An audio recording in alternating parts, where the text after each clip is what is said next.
Hey, how's it going, Shawn? How's everyone doing in the chat?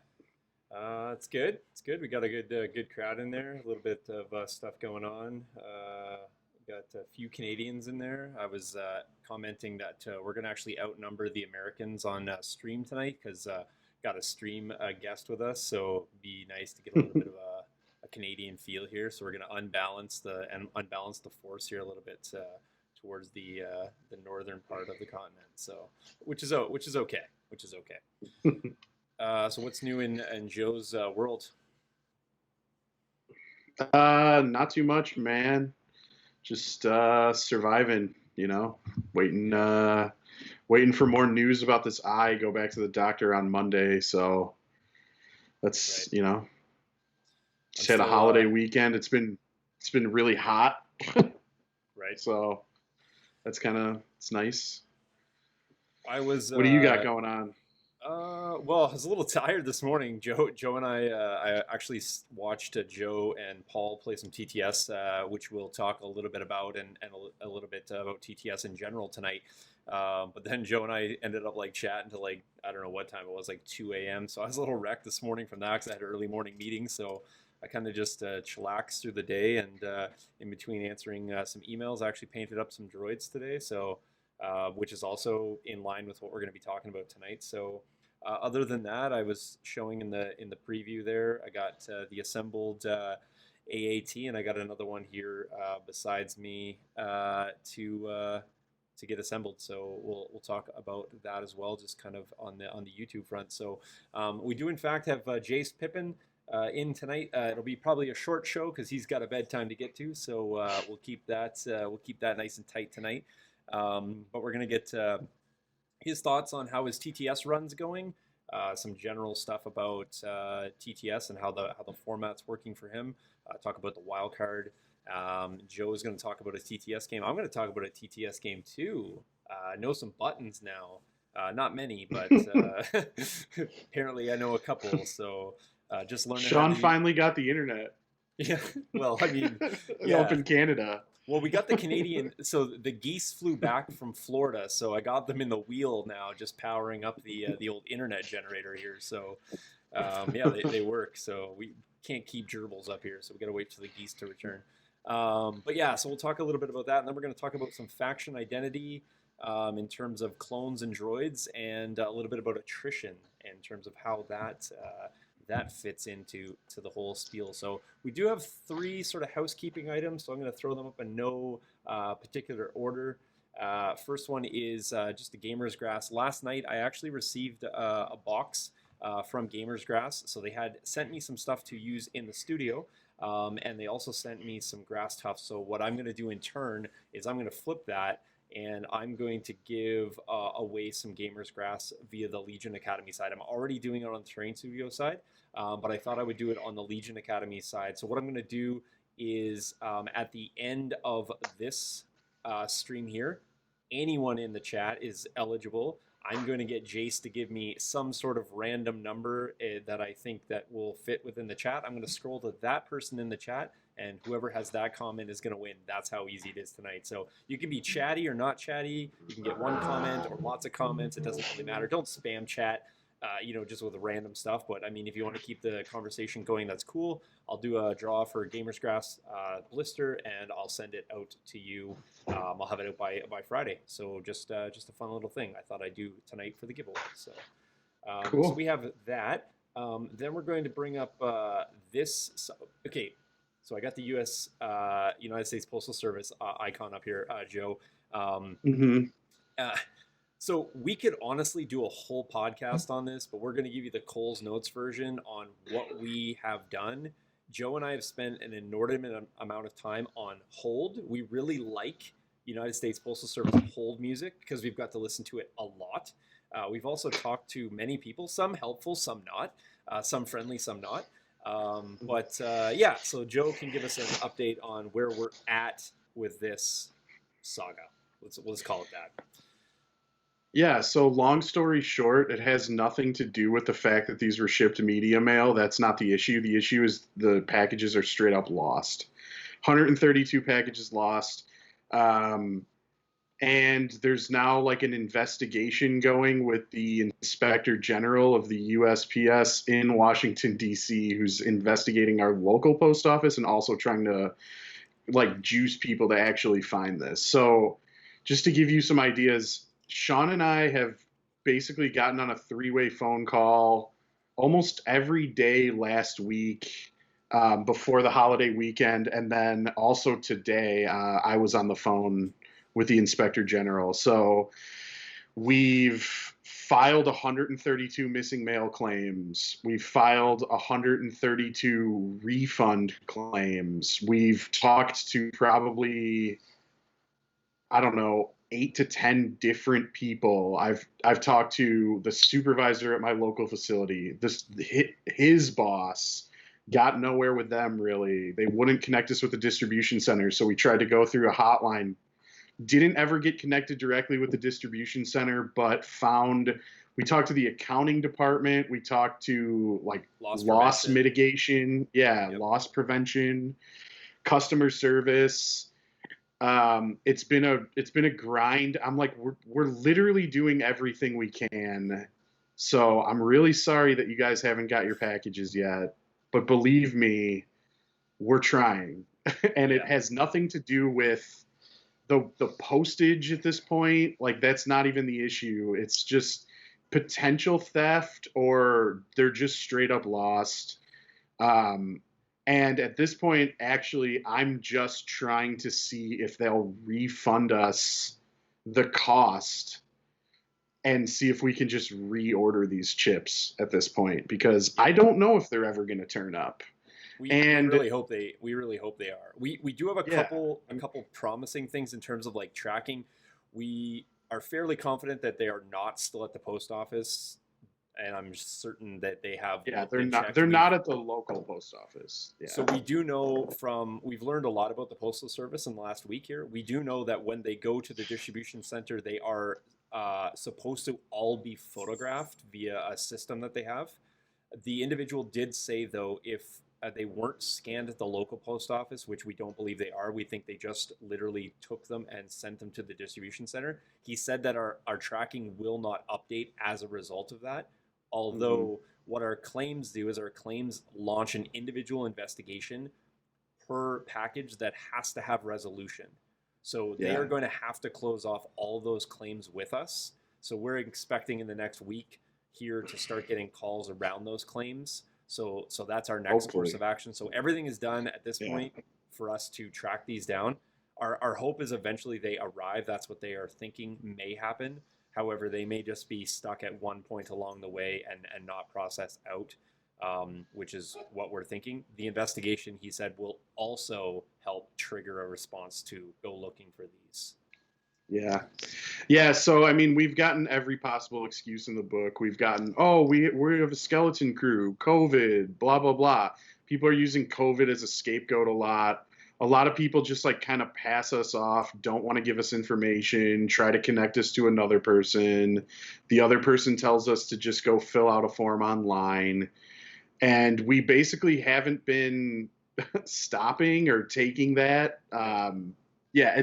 It's been kind of ridiculous. But I mean, thank God I'm working from home, because the amount of hours that I've spent in the last 2 weeks just trying to solve this is honestly astronomical and ridiculous. So that's all I can say. I mean, it is what it is. So I'm sorry, sit tight. We're trying to figure it out. And, we'll see. And we'll wait till these maybe have some sort of resolution. If not, we're just going to have to reorder them. But we're talking thousands of dollars that we potentially have to like pull out of our pocket, because the money's been spent shipping and ordering these. So it's not great. We're doing what we can. So we have all the incidents, all the claims are filed. So that's kind of where we're at. That's full transparency. That has been our week. It's just absolutely ridiculous. We're calling somebody every single day, and we did progress this week. I felt fairly confident that we moved up. We have incident and claim filed, and according to their system. And like I said, we've even launched an investigation against the Postal Service that we used to send them. So they have to have resolution on that too. So That's our preamble on that, but there you have it. Please share out this piece of information if you happen to see people ask the questions. We get them every single week, no matter if we put this out or not. But that is the most up-to-date information. So I like Doug's comment in chat right here. I'm going to throw this right up on screen. It feels like this deserves an 8-part miniseries on Spotify. Absolutely. I don't doubt this. This is just an absolute saga of calls, and it's thoroughly annoying. Anyway, it's really fun. The fun thing is you can chat about it and potentially win some Gamers Grass Tufts tonight. So that's fantastic. Okay, let's move along to the next piece that we have, and that is on a more positive note. Some YouTube content went up in the last week or so. So if you haven't been over to the Legion Academy YouTube, and first off, thanks a ton for the people that are over there. I think we kicked up like 70 or 80 subs this week alone, which is fantastic. That's what we want to do. But we did upload a couple videos. I think we got the Cad Bane episode is up there, so it's been quite popular. So if you want to go check out the spoil on that and didn't catch the live stream, you can check that out. And David, we actually I'll get to your comment in a second. And then on YouTube, we also put up the unboxing of the AAT, and then I'm going to be filming the assembly guide video this weekend, so we'll have that up early next week as well. So just look for the YouTube stuff. Joe and I got a couple ideas for little mini clips that we're going to put up as well. We were talking about a little bit one last night on using fire support and the different ways that works. So we'll try to get some of those short clips up in the meantime until we can get some full battle reports up when we can lift some of our restrictions here. So so David was saying next time have the postal service scan all of them. We actually discovered that there's a different way for us to print a tracking sheet. Yeah. I mean, the scanning part may or may not have give us updates on the tracking. The bottom line is the system. The post office has admitted fault to the process, so we already have them on that. They know they are the ones that screwed up, and not trying to hammer it too much, but there's nothing we did incorrectly in this process. We just are unfortunately the ones left to kind of deal with this process. So it's super frustrating to say the least. But we hear you. We're doing what we can, and we'll try to get resolution one way or the other. And we'll get the tokens printed again if we need to. It's just thoroughly annoying. So. Yeah. Well, that's enough of the preamble. Let's just jump over here real quick. So Joe and I are here. We're just gonna do a real quick, and then we got Jace waiting on the line, so we won't keep him waiting too much longer. So we're gonna talk a little bit about TTS tonight, Joe, and maybe we'll jump over on screen, and then we can talk about that. I'm not sure if you want to go before or after Jace about your TTS experience. I got one as well. But what do you think? We'll want to let him rip on his TTS stuff first. And let's bring Jace on. Let's get him in here. Fantastic. Yeah. So just so you guys know, we're gonna frame this around. So Jace will talk about his list. It is related to Clone Wars. Our conversation. Ironically, Joe's game involved Clone War era units and army, and so did mine. So that's why we kind of have a little bit of a Clone Wars theme here tonight. So let's pop over. We got Jace on screen now. Welcome, Jace. Hey guys. Hey, so we give you top billing. You're actually commanding the show here tonight. We're off stuff in the corner. Joe's got top billing. I'm underneath him, and here we are. So you are playing in Invader League? Yep, I am. Yep. Group 23, the Group of Death. Yeah. Group 23, Group of Death. Fantastic. So we'll let you just kind of rip on TTS here. Tell us about your group. Tell us about your games, how many you've played, talk about any of the highlights, any of those. I've caught a couple of them. Of course, we're always chatting anyway, so if I don't catch them, you give me the recap. But let the people who don't know about your endeavors all about how you're doing. Cool. So I'm playing Republic, and I'll just go through my list quickly. I've got Rex with aggressive tactics and recon intel, Naked R2-D2, 2 Phase 2 Clone Troopers with the Z6 and Offensive Push, 3 Phase 2 Clone Troopers with the Z6 and Overwatch, Naked Phase 1s just to hand me out some more tokens, and then 3 ARC Trooper Strike Teams. I've played 4 of my games so far. Our bracket has 2 Republic, so me, one other. It's Nima. Then we have 3 droid players, Kyle from Notorious Scoundrels, LJ, and then another guy named Cho Assassin, and then we got 1 Imperial player named Moser. Nice. Yeah, so I played my first game against Nima pretty much the first week that it started. So Republic on Public right away. I was able to win that game It was close. I had a couple lucky die rolls, like double critting and one-shotting one of his ARC teams. The only difference between our list is he took 1 of the Phase 2 Overwatch Clone Troopers out and added in Padme instead for the double secret mission. Yeah. Which I also feel is a very strong archetype, but I feel that the extra Phase 2 unit in my list was much better against him just having Padme just for the more offensive output. So I feel that Padme probably has worked really well in the rest of his games, but just in the Republic on Republic matchup, having the extra firepower was a bit more helpful.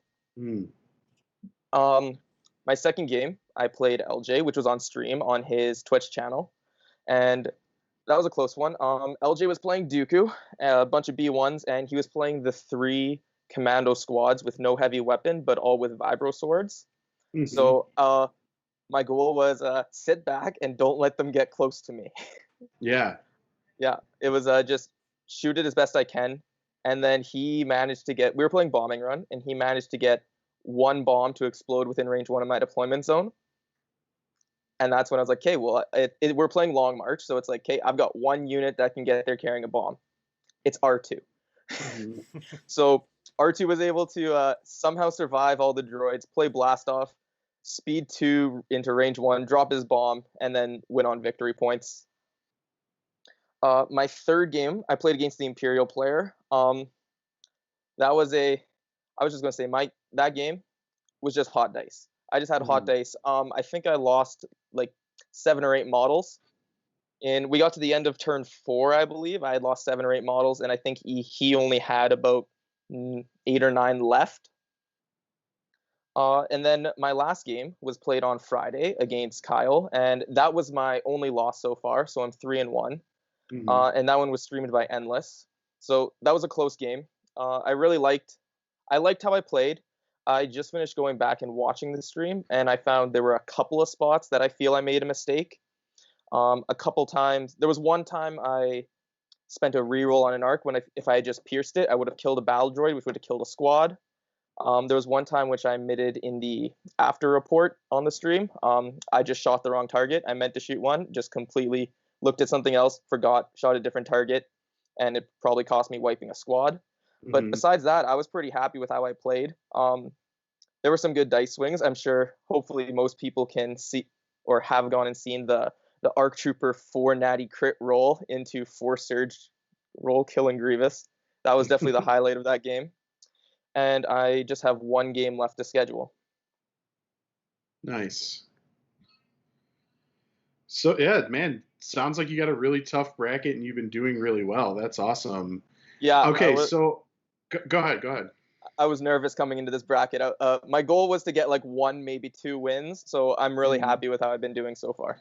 Yeah, man, that's good. It sounds like you'll probably make single limbs. So best of luck when you get there, because that's when it really gets tough, I think. Oh, yeah. Although, hey, I mean, it's not like it's been easy so far. You know, you've got a tough bracket. So. Yep. Okay, so I'm glad that you brought up your first game against Nima, the difference between running double secret mission with Padme versus not.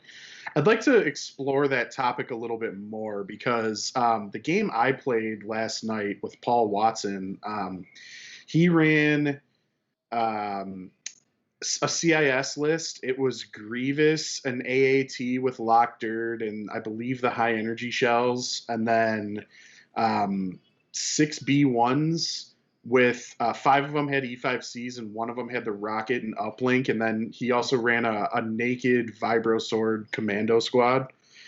And the one and I ran a clone list, double secret mission, but here was my thought. I was just kind of testing this like skew list that I wanted to try, and testing a theory I had, and I misplayed it hard, and I still did fairly well in this game, but my plan for what I wanted to try like absolutely didn't work out. So I ran Kenobi, I ran Padme, R2, and then I ran triple sniper strike team, and then 2 Overwatch Z6s, and then 2 naked phase 2s with offensive push. And my plan was, I'm like, okay, I'm gonna try to. I had a bid. I think I was at like, I don't remember exactly how many points I was at, but I did have a slight bid, and I was like, okay, if I can force like one of the low objective, like one of the low victory point objectives, like key positions, and try to score double secret mission, that's like my plan. And I'm going to try to escort Padme and R2 with Kenobi, using him as like a guardian bot. I had a steamed leader on Padme, so if Kenobi went down, I was going to try to soak wounds off of her with clones. It improves her saves from like white with Surge to red, or potentially red with Surge if you use a steamed leader. But here was my misplay. So I played her 3-pip on turn 1. We're playing battle lines, key positions, and War Weary. And I'm like, all right, War Weary is going to work out great. I've got my entire army is either Courage 2 or 3. But I divulged my card. I gave her Infiltrate. I gave her Secret Mission. And I put her like essentially behind this line of sight blocker that was like halfway up the board. And I deployed her early, so the problem was he scout threes his commandos towards me and has Grievous right behind him. And just turn 1, I'm forced to play my 3-pip because I've divulged it. He just goes, oh, I just need to play a 2-pip and I'll win priority. I'll issue an order to my droid, my commandos, charge, and like opening activation of the game does 4 wounds to Padme. And has her engaged. And I'm like, well, I can't guardian that. I can't do anything, right? So by turn 2, so what I ended up doing, I like withdrew Padme. I lit up the BXs. They're dead. And I'm like, okay, well, Padme's almost dead. She's going to die to Grievous next turn, most likely. But at least I'm up like 90-ish points or whatever the BXs cost at the start, right? But ultimately, Padme goes down. And then he just uses like his Lockderd tank to like suppress Kenobi, and the rest of his army shoots at Kenobi. Kenobi gets 9 suppression on him, panics off the board. So I just like always gave Kenobi a face up so I could just guardian with him until he panicked off the board, because I knew he was going to panic off the board. But my plan to like escort these units did not work out because I was too close to a board edge and I was too aggressive with my Padme deployment. So it's like Padme just died super fast, and then Kenobi walks off like the short end of the board, and it didn't work out at all. The nice thing is Kenobi was able to keep my entire clone blob healthy. Like I lost 2 clone models collectively going into like turn 4. But then turn 4 rolls around, you get the Grievous 1-pip, they charge into the clone blob, kill like half of them, and then it's just like, it's over, you know? So yeah. It was interesting, but I don't know, man. I feel like Padme could potentially be a trap, or at least her Divulge card could be, because if you're too aggressive with that deployment, this is a big lesson learned. Like if you go too close, you can just get shredded. She's really weak. She's just basically a rebel trooper squad. And then, like you said, you had the offense to take her out, where he like sacrificed a little bit of offense for that gimmick, and it didn't really work out. Yeah, he played Padme's 3-pip on turn 1. Yep. And he put her down last. So he was her last activation. My list is exactly 800 points, so I have been red player all 4 of my games. So he had his last activation. He put down Padme. What I made sure to do was I had pretty much covered almost the entire board. We were playing major offensive. Okay. So I'd covered just about the entire board in basically within range 3 of any of my clones. especially with scouting party and everything after that. And he basically, the only good place he could put Padme was he had to put her back in his deployment zone. And he got secret mission from the card, but he had to play 3-pip at the beginning, show me the card. So I agree. The infiltrate on her is a bit more of a trap. I think so. Yeah. The secret mission is really nice. He almost got her into the deployment zone, but again, I just felt having one more unit of phase 2s, I was just able to, and she's only a white dice save, so I was able to quickly pump 6 wounds in after I had killed a bunch of his core off. Now, had I played her smarter and maybe kept her back with the rest of my army, it might have been a totally different story. So my big misplay was the infiltrate, the aggressive infiltrate. But man, the bigger lesson I learned is that, like, I don't think I can ever justify really taking Kenobi over Rex. Like, I'm having a hard time with him, man. It's like he keeps your army really healthy for 3 turns and then inevitably dies, and then you lose so many points. And if you take Rex, you just have, in my opinion, a stronger command hand that's more in line with what the clone gunline wants to do, and you have like 100 extra points to play with, right? So then you get, like, I don't know, an extra squad or heavies on your naked squads, stuff like that. So it was I don't know. I probably won't run that list again. Maybe I'll run it 1 or 2 more times just to try it. I'll tell you what, the ARC Trooper strike teams are super powerful. Oh yeah, they're real good. I'm loving them. Yeah, they're really strong. Tactical one is incredible. Yes. Yeah, I pretty much was always moving them. I put the like my back cap key position super close to my deployment zone, and I was just kind of like skirting around them, you know, like, oh, I'm going to go on this side, take this shot. I'm going to go on this side, take this shot, and I'm just rotating them around this big rock. And just the fact that they always are getting an aim anyway. Then there was like a time where it's like you can move and shoot, and then you just get 2 crits and you're shooting like B1s or something. And you're like, you know what? I don't even need to spend the aim for Pierce because it's B1 saves. They're likely going to fail them anyway. And then I'll just like pass my aim off to a Z6 squad or something, or just add that to the pool of aims that a Z6 can use.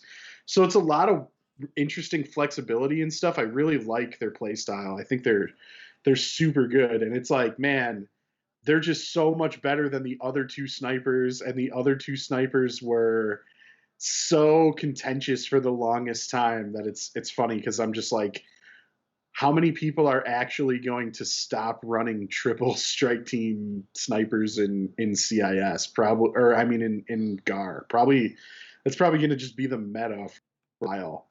Either the full ARC squad or just like strike teams. You know, they're just so good.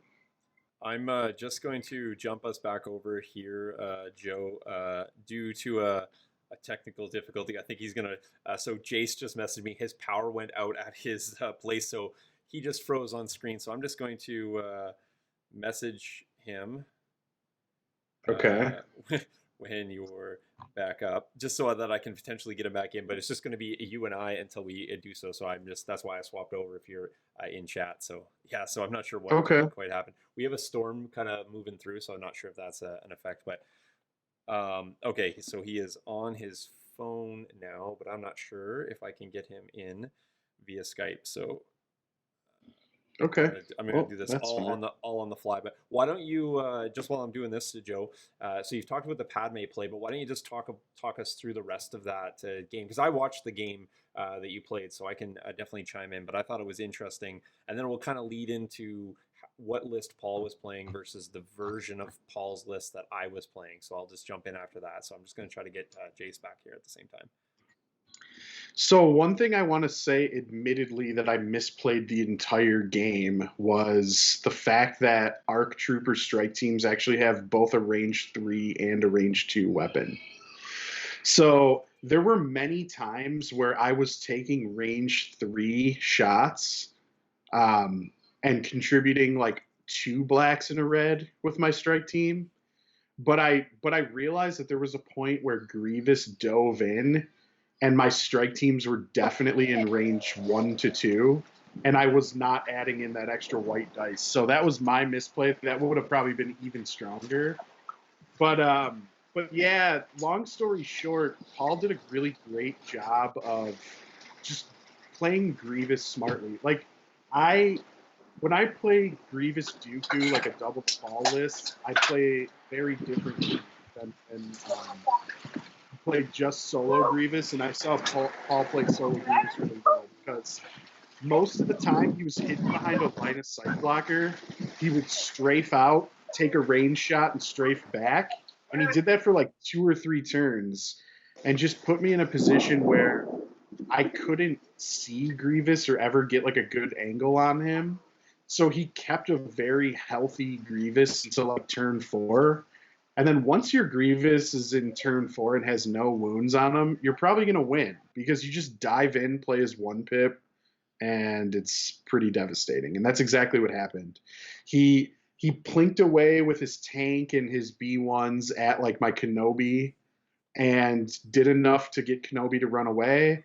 My clones were super healthy, but they were all blobbed up as they do because they want to share Overwatch and share tokens and everything. And then Grievous just walks in and blenders them, and it was super gross. And it's like all of my firepower for the most part is stuck in these 2 Overwatch Phase 2 squads. And I've seen this before when I've played against clones when I play Double the Fall. You put all this firepower and all this effort, and it's like 91 points to run like a Z6 Phase 2 Overwatch squad. And you've got like 2, maybe 3 of them. And all of a sudden Grievous walks in, swings at them, pierces them out, and then plays his 1 pip, and it's like all of your firepower just melts in like 1 turn. And if Grievous is healthy, even if you withdraw and light him up with your army, it's very unlikely that your attritioned out army that's also super suppressed because of his suppressive weapon is going to like put enough damage through to kill him. And then he gets 1 more play on the next turn. He just charges another squad, pierces them out, and then it's like you have nothing. Yeah. And so, yeah, go ahead. What I was just gonna say, and I think we have so Jace, I think he's back. Just maybe use your audio. So he's in the middle of the rainstorm. I'm actually looking out my window and seeing it plow in here as well. So he said his audio is working, but his video is down. So we'll maybe see if we can get him on audio at least. But yeah, so I was watching your game, Joe, and basically I came in right after Kenobi. Kenobi kind of walked off, and Joe's clones were lasting. They were staying around, and this is what I've seen in Jace's game as well. That the action efficiency and the token sharing makes, and this kind of our topic around attrition, makes those clones just really hard to get through.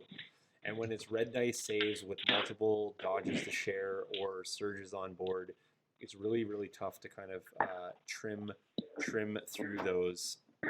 Jace, just maybe mute your mic, and then we'll just bring you back when we need to.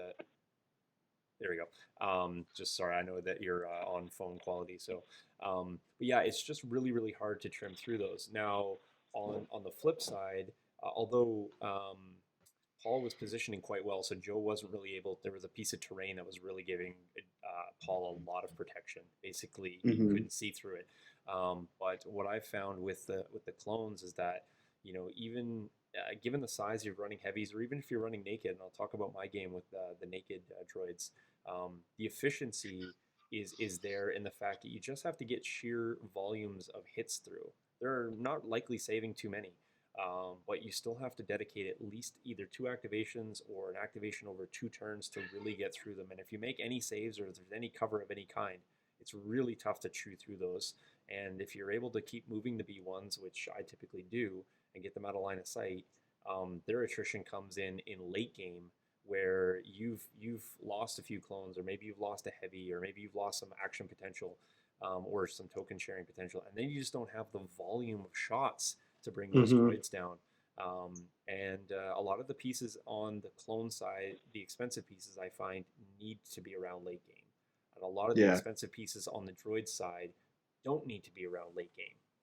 And so they play entirely different formats. If you like, I mean, it wasn't the beginning of the end when you lost Kenobi, but basically it was, because I knew it was over at that point. It was kind of like this slow roll to death, right?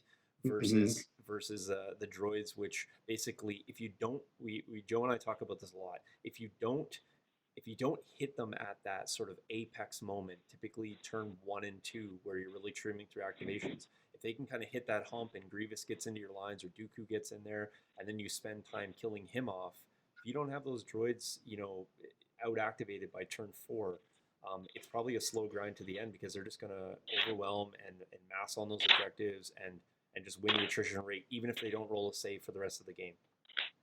Yeah, here's the thing I've noticed about TTS maps in general. And I don't know if this applies to any of the new maps for Invader League, because I haven't really played on any of those yet. And honestly, some of them look kind of weird to me, because like there was a lot of trenches and hills and just stuff that like don't really represent any tables that I've ever played on in real life. So maybe that makes for like an ultra competitive design, but it's also not realistic at all. So I don't really know if I agree with that. But some of the older maps, and so we've just been rotating through like random old maps as we've been playing, and I've noticed that there's just a whole heck of a lot of line of sight blocking pieces of terrain, and very limited firing lanes, and very limited open spaces. So you can apply the same philosophy to CIS that you've always been able to apply to Rebels, which is just hide your army behind walls and don't give your opponent shots. Yep. And if you play the attrition game for 3 to 4 rounds, your opponent is not going to be able to shoot through your massive body count in the late turns. Right. Like if you let your big expensive CIS pieces do the heavy lifting in the early turns, it doesn't matter if they die, as long as you maintain that massive blob of droid bodies. That's how I've won every single game I've won with Double the Fall. It's like, I don't care that it's 8 activations. I don't care that you out-activate me by 3 or you have tauntauns or whatever, because my droids are just going to outrange you, stay hidden, move safely behind line of sight blockers. I'm not going to feed you shots for no reason. I don't have to be aggressive with the droids.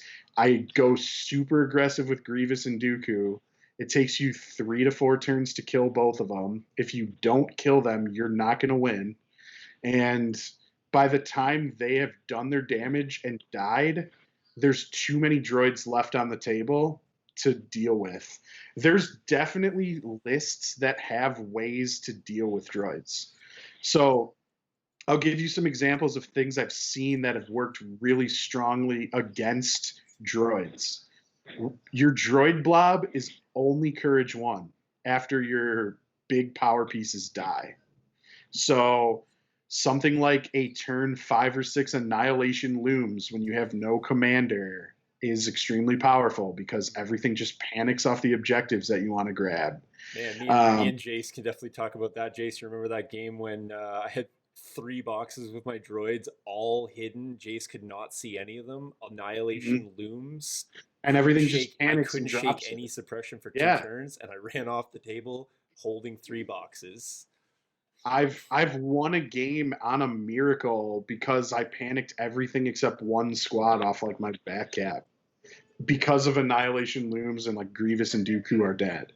Yep. And it's the same thing. It's like, if you can get your opponent to spend 3 to 4 turns like shooting your AAT and Grievous only, then you have all these droids left and they overwhelm you in the late game. However, if they have something tricky like sabs that are like Imperial sabs that are dropping suppressive bombs on the droids, or they're doing a lot of clever split firing just to stack suppression up, or they're playing War Weary and you've overextended and then they start suppressing your droids, that's one way to do it.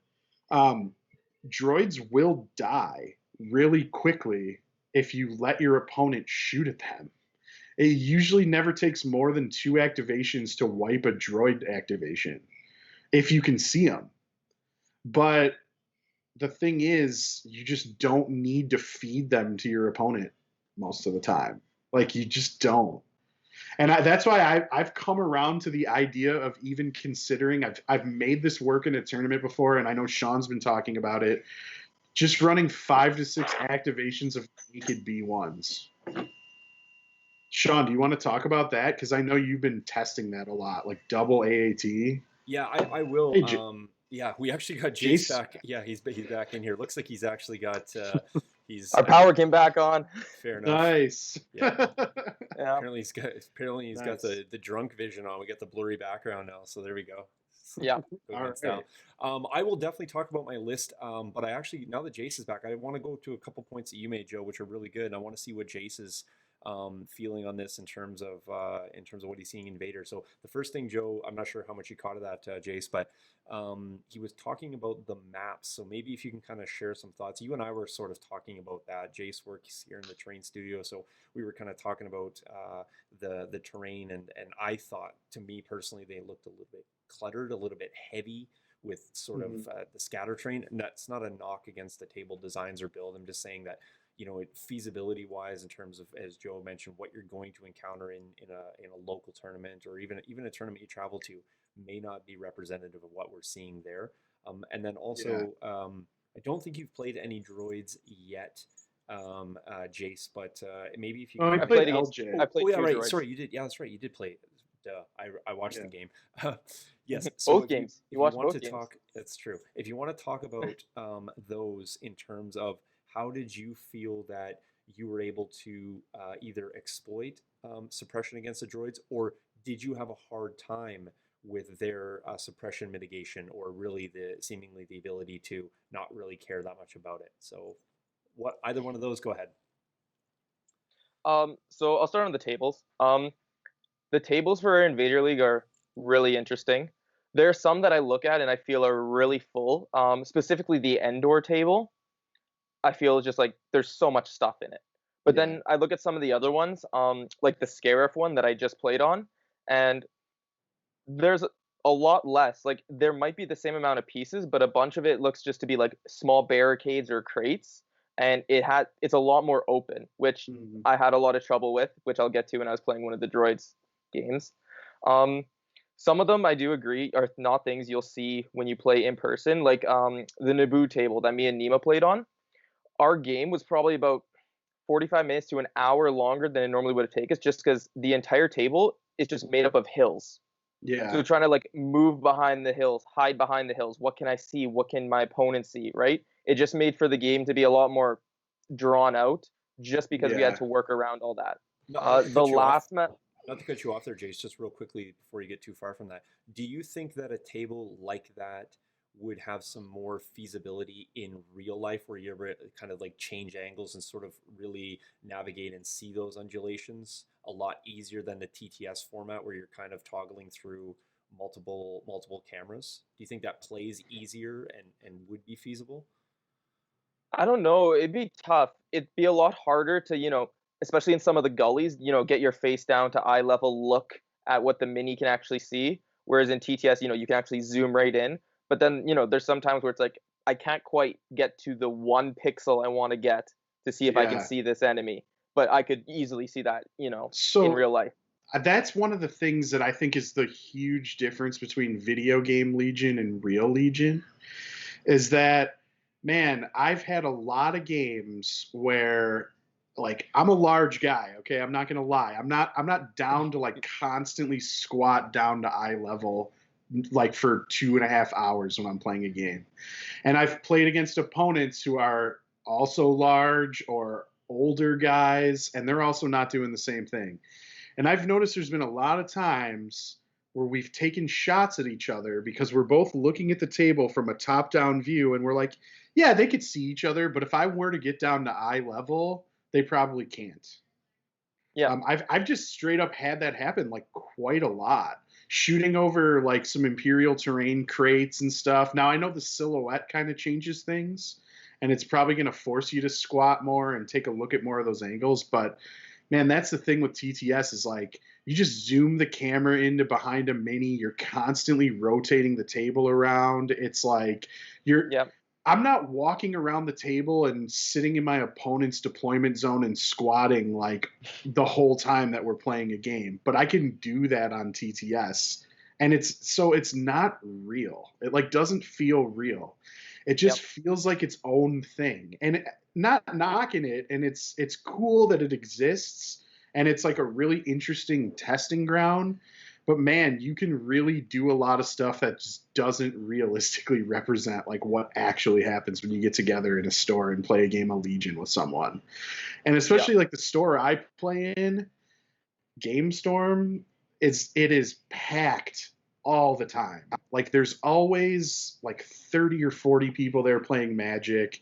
There's always like 6 or 8 other people playing war games, not necessarily always just tables of Legion, but if you're playing Legion, there's probably a guy playing Warhammer next to you if they're not playing Legion, or playing Crisis Protocol, or playing War Machine. There's all these games that get played there, and we're just like cramped. We're bumping into each other. We're like, this guy's knocking me with his backpack and stuff. I'm not walking around this row of tables and squatting down all the time and looking at every angle. That's just not how we play. So it just changes things, man. And then when you get those like real hilly pieces where they're ultra technical and it's like you really have to scrutinize over like the top millimeter pixel of this like silhouette, and I could see you, and are you perfectly hidden and stuff? And I'm just like, this is not a real representation of what I've seen, at least on like a lot of the tables I've played on. It's cool though. Like it's thematic. Yeah. Like, I mean, what were you going to say, Shawn? I'm not even going to, well, I'm just going to say something just foolish, but I'm not even going to lie. I definitely spent about 30 seconds last night during Joe and Paul's game pretending that I was inside the AAT because I just zoomed inside and I just basically took the gunner view on the AAT. I was just panning around the table. I was a spectator. What else was I supposed to do? I mean, that's awesome that you can do that, and it's super cool. And I'm glad that like TTS allows us to like play, you know, and not just Legion, but any game. There's lots of games on TTS, and it's a really great tool, especially during this pandemic. But man, I'm just like, I've never seen a table in real life that was elevated 6 inches and then had all these trenchways and all this stuff, except when I'm demoing for FFG. And someone built like a Hoth table like for FFG. It's like I go to my local store and I roll out a neoprene mat and I set some 3D printed terrain on it, and it doesn't look like that.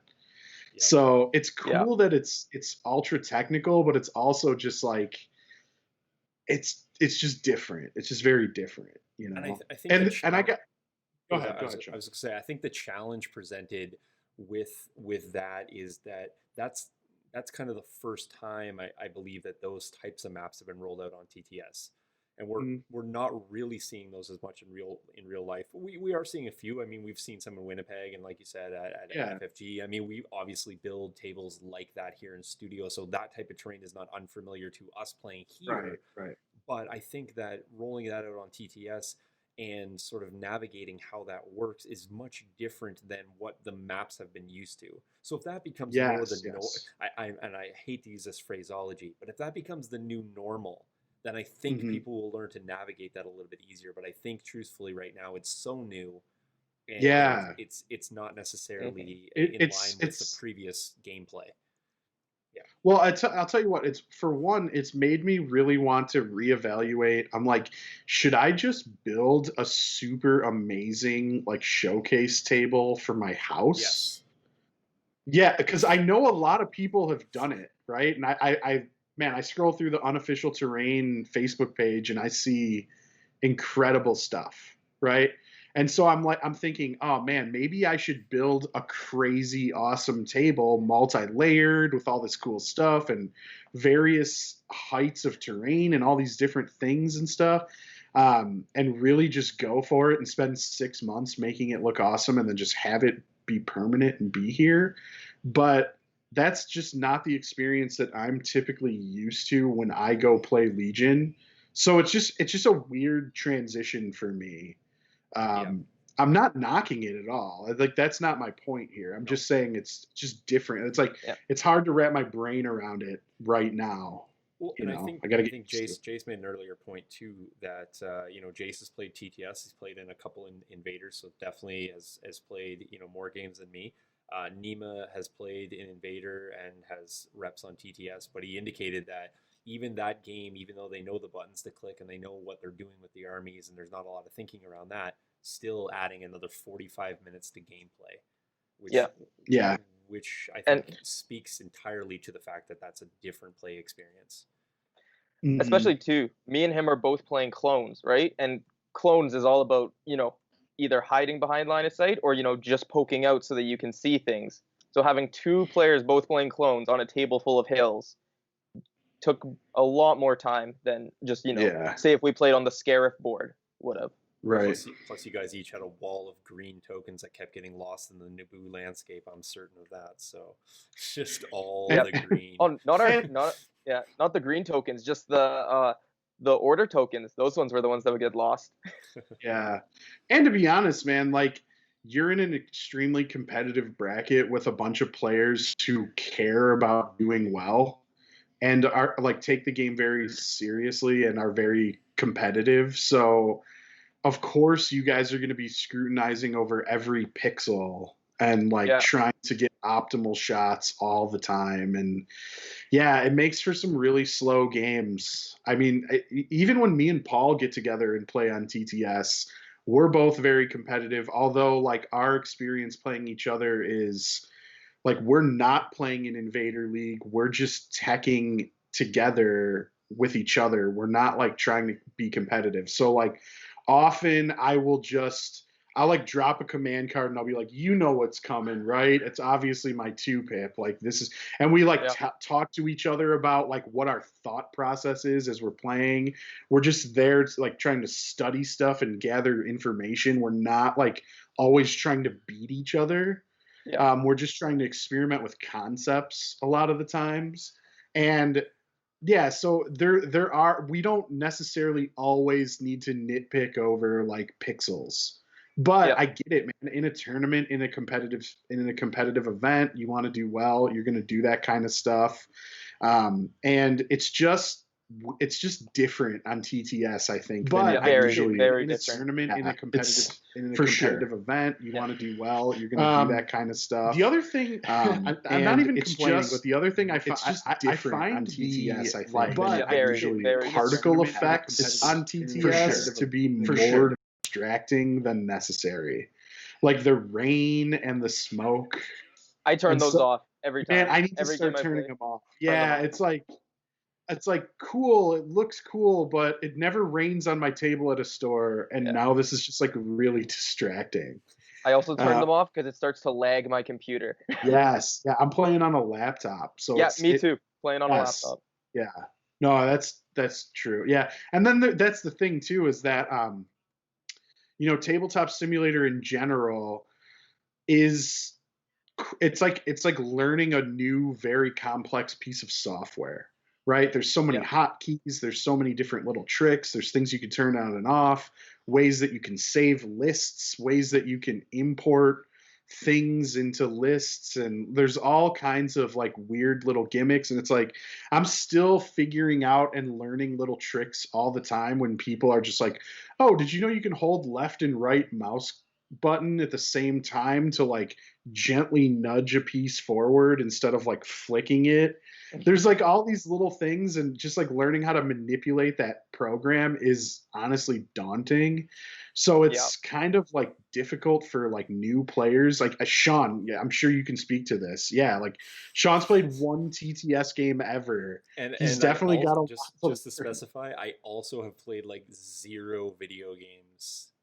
So like unless it's like Candy Crush on your phone, that's like the extent of my play experience for video games. So, and it doesn't translate well to TTS. So I know Shawn was like spectating our game last night, and I'm like, all right, man, WASD, like pan your camera around with that, and, like hold your mouse button down, and you can rotate your. He's like, no, I got it. I'm like, well, I know you don't play I have a video games. trackpad. I'm like, I've been playing. I was playing Counter-Strike in like 4th grade, like getting used to first-person shooter controls on the PC. Like, this feels more natural to me than someone who like hasn't ever done this. Yeah. But you know what I mean? It's just a lot. So.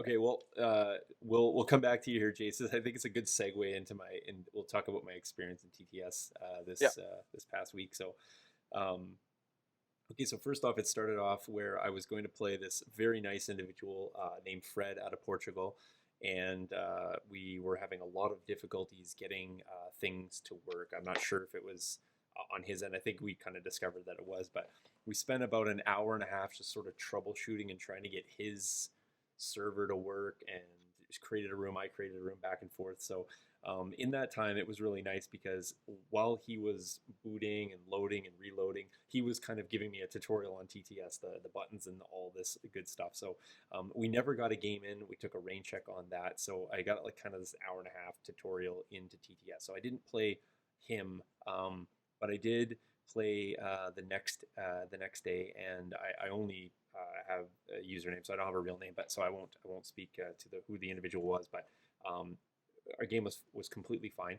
However, it was quite late for him, and so he elected not to do chat. And I'm going to say probably moving forward, just because I'm so new, not having the ability to articulate the issues that I'm having or the challenges or the questions and having to type everything, way too many distractions for me, because I'm like, I mean, he was so fluid and so fast. So while I've accidentally panned over and looking at my own dice tray, zoomed into a big blue screen, he's already activated a unit, throwing dice, chucking. So it was a little bit chaotic, but fundamentally the game worked fine. So because I know how to play Legion, and so I know how to go through my thing. So once I caught up to, okay, what did you just do? Where did you move this? It was perfectly fine. So I ran the Jace killer here. Celestia doesn't want to see the double AAT with Lockturd, high energy shells in both, 5 naked B1s with the extra droid in each. Then I ran Grievous with endurance. I ran him with a steam. I ran him with the Annihilator pistol and aggressive tactics. So that's kind of I think the endurance build on Grievous is actually really good. It's mandatory in my opinion. Yeah, especially when I'm really wanting to keep him alive for those first couple turns. And by alive, I just mean I don't need a turn where he's running, because the turn he's running is basically a dead turn anyway. And that's likely going to cut a whole turn of the ability for him to do much in that turn. He's going to be moving in the opposite direction of where he needs to be going, yada, yada, yada. So what I was able to do is I played Rollout with Supply Cart. And see, I got a camera freeze. Hopefully I'll pop back up here in a second. I think you guys still have me on audio, so we'll just cycle through that. I'm not sure. This is what Facebook likes to do when it doesn't want to cooperate. So we were playing Rollout with Supply Cart, and I was able to basically deploy on the corner, the front corner. So I put my Supply Cart there, and I put both of my tanks, basically creating a wall for my naked B1s. I threw Grievous behind a pillar. I strung one B1 way out to the other side as my first deployment, just as a kind of like a feint.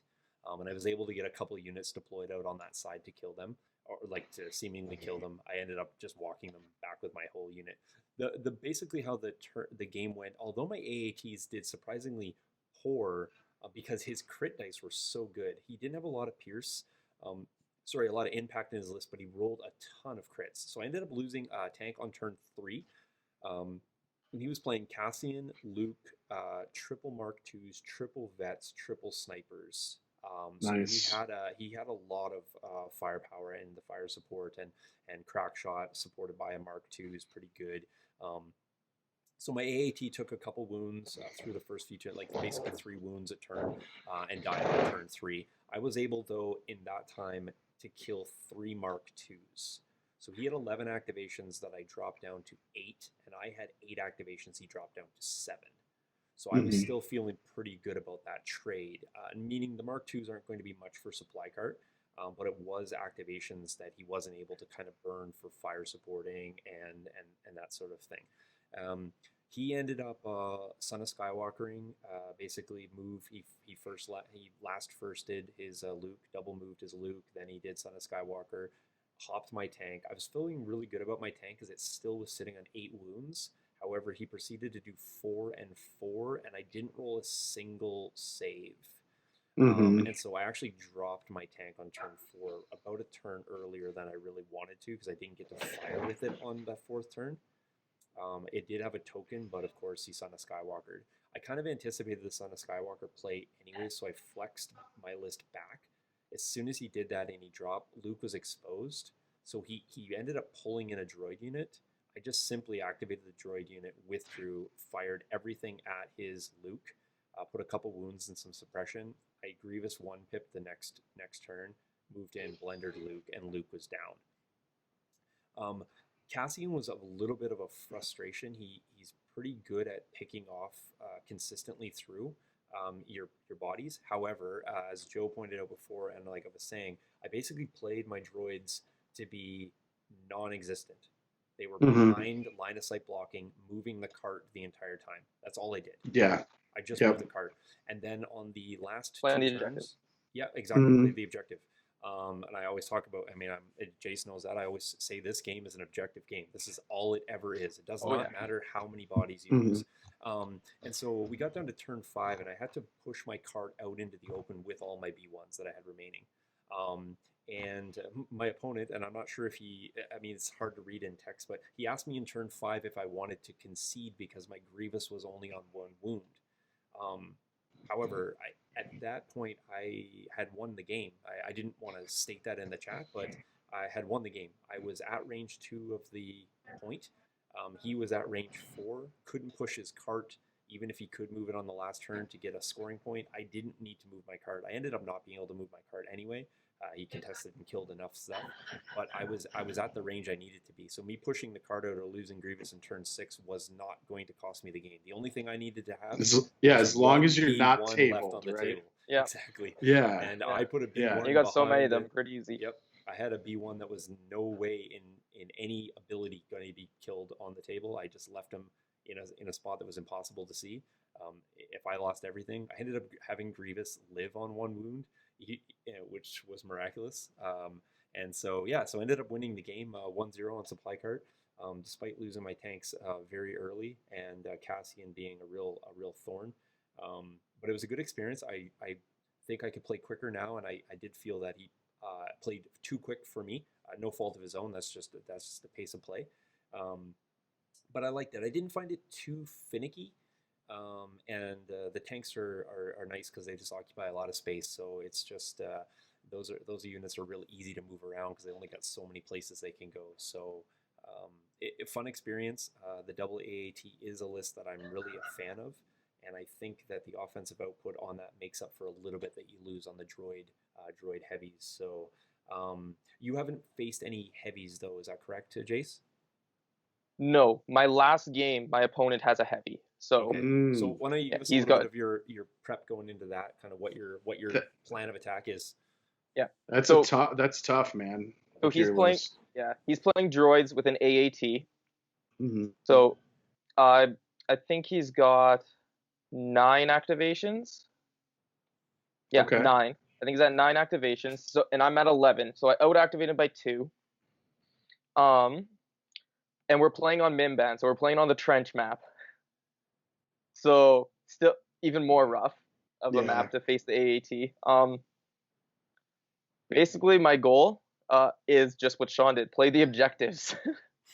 I'm just going to push for a good objective, and just try to kill droids. Yeah, kill B1s, man. I don't have impact, so I'm only going to shoot at that tank if it is the only thing I can shoot at. If I have any other choice, I am shooting something that is not that tank. Do you know if he's running a pilot in his AAT? He is. He has the droid, so Yeah. he's able. Looking Yeah, for the so he's coordinate. starting his coordinate chain off and then down his whole line. So Joe and I were kind of talking about that, and is the Ohm pilot a replacement for uplink? Is it a supplement to uplink? Like, is it a replacement for one? I kind of like in my list. I'm only running one uplink, and I feel that it's okay because I'm actually able to get my AATs orders every. I have full activation control Yep. every single turn with my list, so I like it as is. Yeah, It's you can not, start with one, end with yeah. one. Perfect.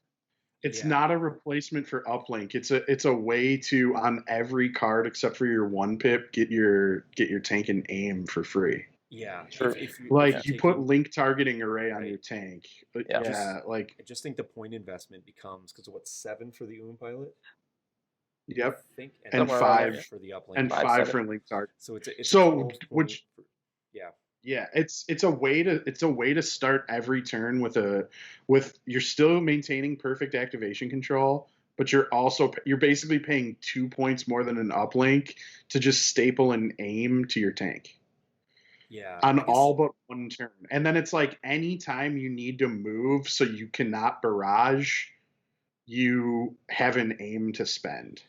Yep. Is the logic, which to me seems worth it. Like, man, I was all in for Lockderd like the whole time. I'm like, Lockderd is amazing, right? But I've definitely come around to the idea of like a link targeting array pilot as well. It's good. It's good. It's totally good because, man, depending on the table, again, you don't always know what the table's going to look like. Sometimes you just got to move your tank. You know, like sometimes it's ideal and you can like sit it in your deployment zone for 4 turns, and I've seen that happen, and just barrage. But like that's not always the case. You get the right line of sight blockers, they put their whole army behind it, and you're like, okay, I have to move this tank. I've got to reposition. Or you're playing something like Breakthrough or Bombing Run, and you're going to want to move your tank anyway because it's so hard to kill. And then when it's moving, it's still shooting efficiently.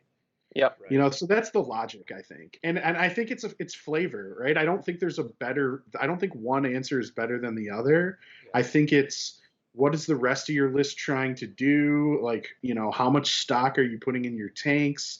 If you're taking 2 tanks, I don't see a reason not to probably put the in at least one of them. Mhm. You know, like if you have the points for it. But Yeah. it's interesting for sure. I have been really struggling. Originally, I was like basically high energy shells staple. Then I was Yeah. like, okay, so now I'm talking about a 14-point investment for the 2 tanks. But then I'm like, man, I just really like Barrage. It's really good. It is. And it's like, it's so you take Lock Dirty can be a suppressive attack, or you could just double tap with Barrage and put down 2 suppression. So it's not 4 suppression, it's 2. But then if you take the energy shells and you shoot on the turn and you don't have lock or you don't have a pilot at all, you're only putting 1 suppression out there. So I really think the value of the 2/4 red dice attacks with 2 suppression at the net result is actually better. And it's actually a point savings because you don't need to take shells or a pilot for that. So I'm really kind of coming around to just running those tanks just straight up naked. Because the second you put a pilot in one, it almost becomes like that becomes the target. It's like target priority. So I think if you put an pilot in, it's like, well, that's the coordinate. That's where the chain's starting. I need to get rid of that one.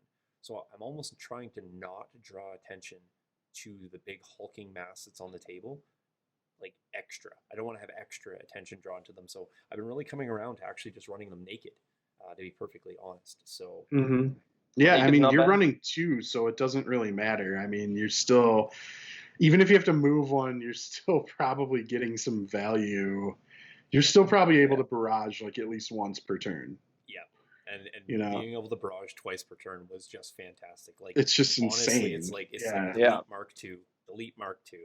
It's Yeah. just, and Yeah. I mean, I didn't care about the suppression at that point. I was looking for activation kills, but man, sniper killers or picking up those like last 2 guys in a unit. It's like, well, I can dedicate 8 red dice to getting rid of this, as opposed to saying like I got to dedicate 2 units that I wanted to either move or shoot, but I gotta shoot them before I can move. The tank just gives a lot more flexibility, and in my list, being able to go whenever I want with the tank. The tank's always in the stack. I rarely give it a token, but it's always in there. So I pull it when I want it. It doesn't go artificially early or late. It's really nice. And Joe and I were talking. I like to go with those tanks as early and often as possible, because it's really not something that I'm holding, to be perfectly honest. Another thing you got to just plan around the tank is when you are moving it, in terms of you don't want to block off because it's such a hulking mass. It's really troublesome. So just last question here for you, Jace, before we sign off here. You're 800 points. Yep. You're at the whim generally of your opponents. I have not used my objective deck yet. Yeah, I mean, you might get the odd roll off if you get an 800 point. But what are the missions that you're and again, I don't want to say this so your opponents like kind of like flex towards that. It's pretty random anyway. But what are you really confident in your list, and then what are you maybe least confident about? You don't have to go through all the conditions, but let's just talk about specifically about the missions, just because we do have some new ones with vital assets. Ooh, 2 of my games I played key positions. I like that one. I played against Nima and won. I played against Kyle and lost barely. It was a close game. Barely lost. I'm comfortable with that one. I like it just because it gives me the whole game to just, ball up, shoot, do as much damage as I can, and then throw my clone ball on the middle. Intercept is okay, but I like it a bit less just because it requires me to get there a little bit earlier or still have enough stuff remaining on 6. It's just there's more points, there's more opportunity for me to fall behind on the points. Breakthrough is okay as well because R2 and Secret Mission, but the rest of my army doesn't really want to be moving that much. I haven't played many of the new ones. I played Bombing Run. Not great either because I don't. Did you struggle with Bombing Run? Because I don't see bombing. I mean, that was the LJ game, right? Like yes. Yeah, that was a weird one because that was long march bombing. Yeah, I don't really want to go running. I was very happy though that I was very happy that I gave the bomb to R2 because I was like, he wants to get to the other side anyway. We'll give him a bomb. And I mean, he's got that ability where it's like, oh, you've done damage. Oh, now I'm going to heal. So it's like you've got to make sure that you're going to make that investment to kill R2. And in your case, you really had to dedicate to kill. So although I was a little bit fearful when those commandos were coming, because that's where they want to be in your face. Man, I've been lately just really thinking about how much more value you get out of C3PO if you can afford them. That's one of the most disappointing things that's been happening to me is I've been building a lot of lists and I've been like, I just don't have those like 15 points. Yeah. And I wish I did because, man, sometimes R2's a little risky. Like he could just get one-shotted. Like my last game with Kyle, he sat in the back. I took a dodge standby for 5 turns, and then on turn 6, I took a dodge and a move and touched my back key position. And that was all he did for the whole game.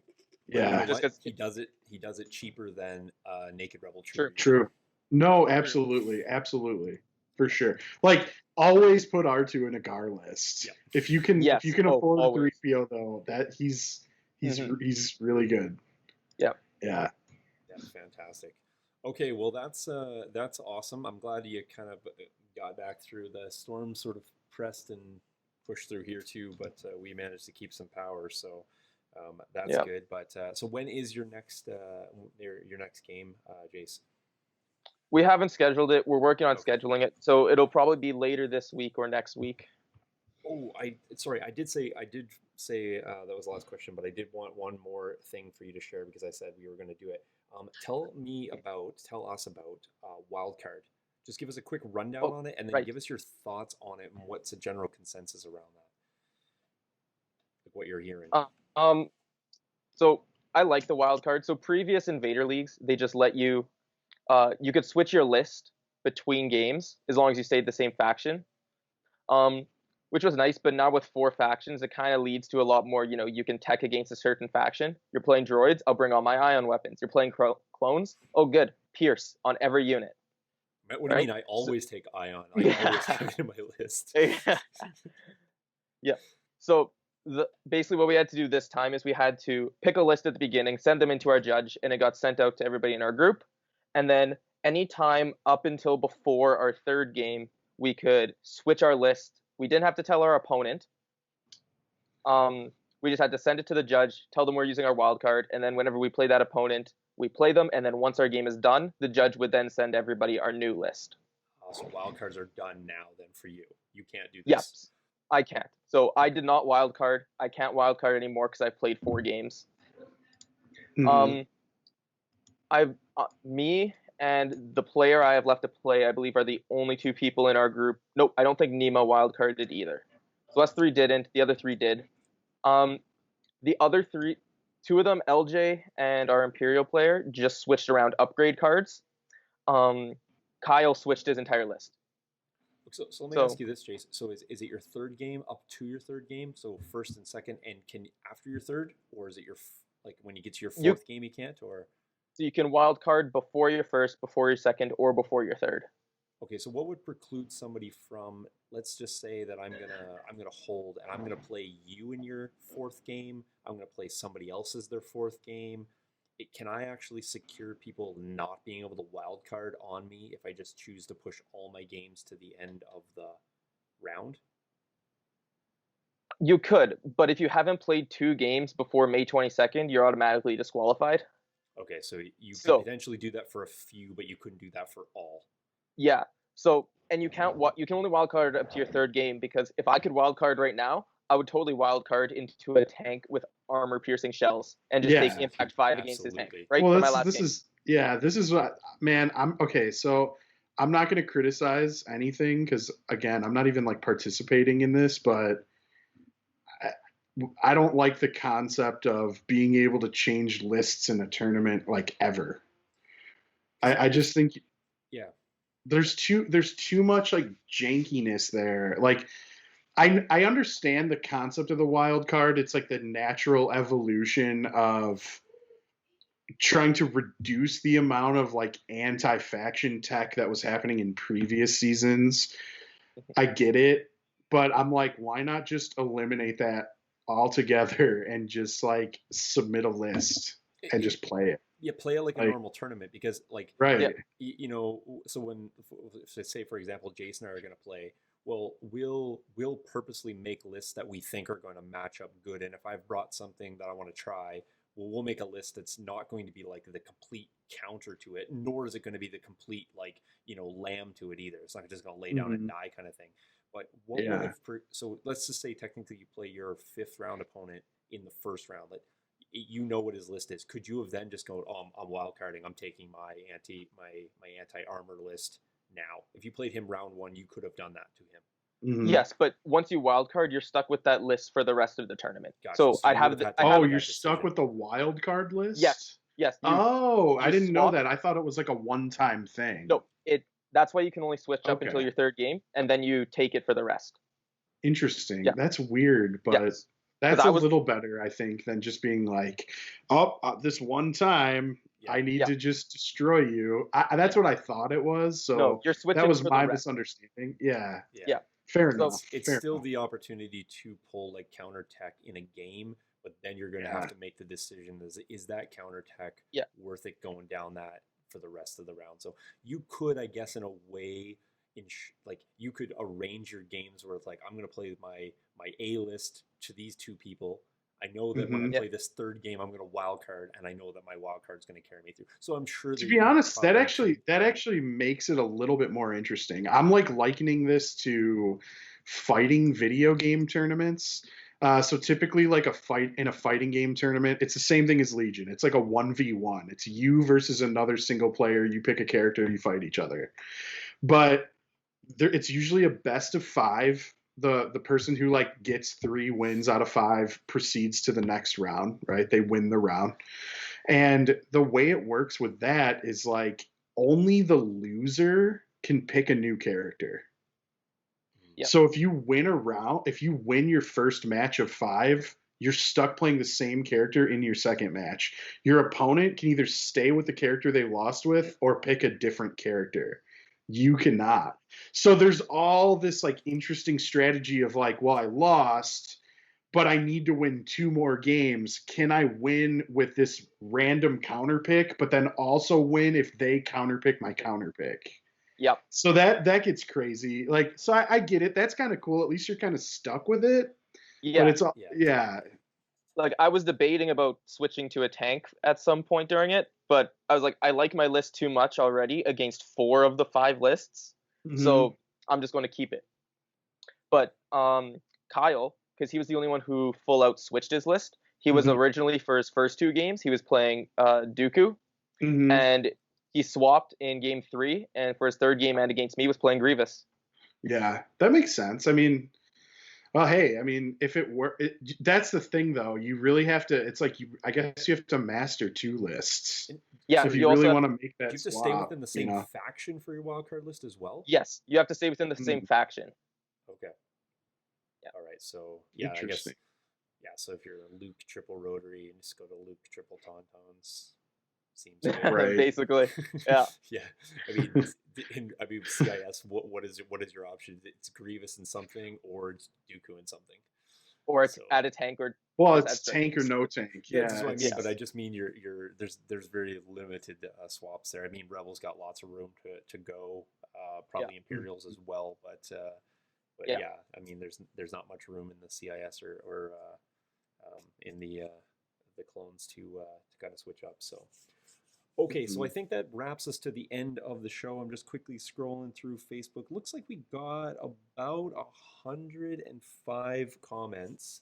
So do me a favor, and obviously Legion Academy can't win their own prize, and I do have several chat comments in here. But Jace, give us a number between 1 and 105, and we'll go see if I can quickly count down and find said person. Let's go with 32. All right, fantastic. Thanks for being kind to me there. There's 2, there's 4, there's 6, 8, 10, 12, 14, 16, 18, 20, 22, 24, 26, 28. And if it's you, go to 33. It is not. So Mr. Darren McNally, by my count, I'm not going to do a recount, so that's the official. I said it. There it is. If I missed by 1, my apologies, but I think we're accurate. Darren McNally, if you are still in chat, you are the winner. All you have to do is just reach out on Facebook. You can see this tomorrow too if you've gone now. And just PM us your address.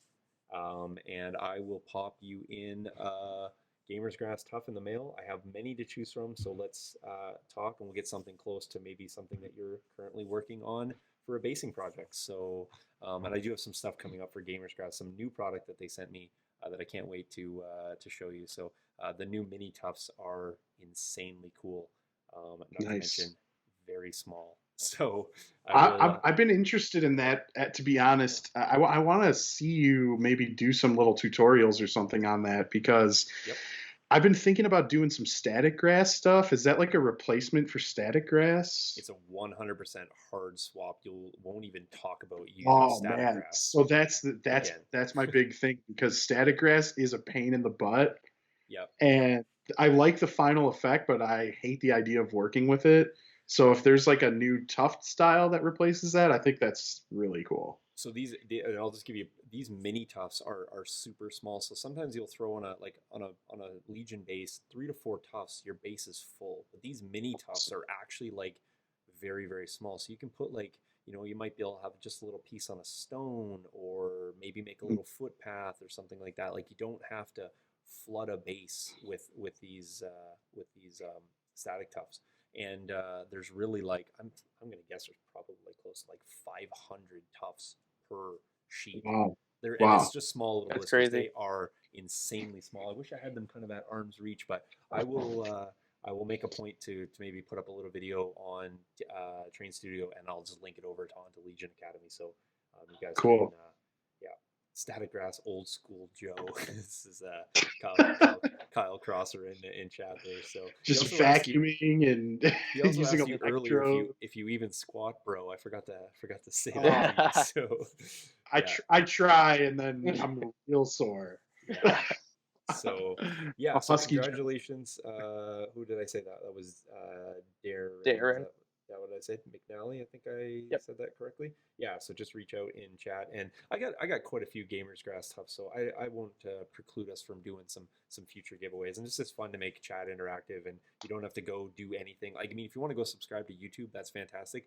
Not a requirement for this, but just if you guys want to check us out, we have it there. So, all But right, definitely, awesome. please do. Yeah, if you Yeah. haven't Yeah. subscribed to YouTube, because we've got not just to tease some future stuff. We're working on a lot of like YouTube specific little projects right now.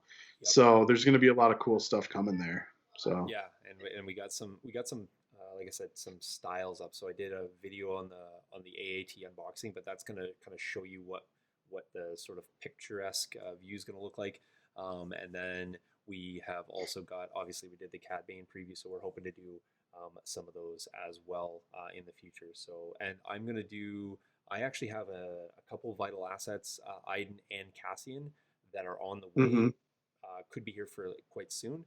So I might actually get those ahead of a lot of the U.S. distribution stores. So I think Joe and I, when we get those, we'll just do some unboxing and some chat, revisit that. But physically looking at the model is a little bit different than talking about it as a splash screen. So look for that coming down in the pipe here in the future as well. Awesome. All right, folks. Well, if I don't, I'm sure I'll chat to you. But good luck, Jason, in your last game, and hopefully you can get through to the single limbs. I guess basically you win, you're in, kind of thing. Is that right? If I win, I'm in. If I lose, it goes down to tiebreak. Okay. Okay. Yeah. So let's just Well, hope good that luck, you buddy. take that out Thanks. of the random equation there. So yeah, win, you're in, Yeah. and we'll see you in the top 64, I guess. So. Yep. All right. Well, Okay, man. fantastic, Joe. Hopefully the eye is treating you better, and Joe and I will obviously keep you guys updated on our USPS saga. I think it's episode 9 in the mini series, so look for that on Spotify. I think was where we were hosting that. So Man, we were like, should we record these conversations just so people don't think we're BSing? And then it's like pretty I sure think this it's is illegal. This is like the federal government. Yeah, probably can't record them without their Yeah. knowledge. I was so- like, should I give out this woman's phone number and have everyone spam her? And I'm like, Yeah. maybe not. Yeah, let's not do that. But we will. I'm remaining hopefully optimistic that they are going to track this down. It's in one place. There's no way that they individually lost 132 packages. It's just somewhere. I just envision this stuffed up in the system somewhere where it's just not moving past a certain point. Yeah. We're hoping that this just lights a fire and somebody goes and tracks that down and says, "Boom, here it is," and then off it goes. So we were really happy that we weren't at fault for something we did. Not that that would have been intentional or not, but it's just nice to know that we didn't actually do anything wrong in this process. And I'm not trying to blame somebody, but obviously somewhere along the way somebody hasn't done their job correctly, which is just translating to a lot of headaches for us, and obviously you guys having to wait on the end, myself included. I'm also waiting, So, Jace, are you waiting as well? For what? So you're waiting for some activation tokens?